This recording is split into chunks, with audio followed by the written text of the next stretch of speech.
All right, so you got different gears on this. Yeah, this one's 2-speed. Oops, that's already 2-speed.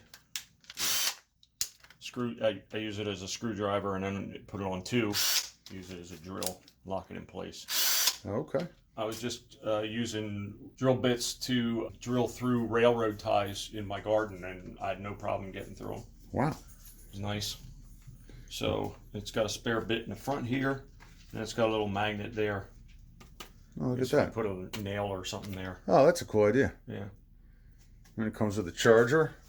Came with the charger and 2 batteries when I bought the set originally. Did each of them come with a charger?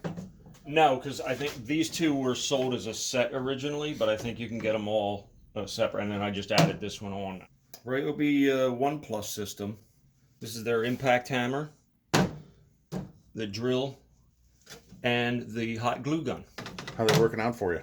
They're excellent. I've had these 2 for about a year, and I just added this one. But it's the 1 Plus system, so they're all interchangeable. When I bought these 2, it came with 2 batteries. This one you can see the batteries on there. Really easy to. So the batteries are interchangeable between any of them? Any of them on the 1 Plus system. These are 18-volt batteries.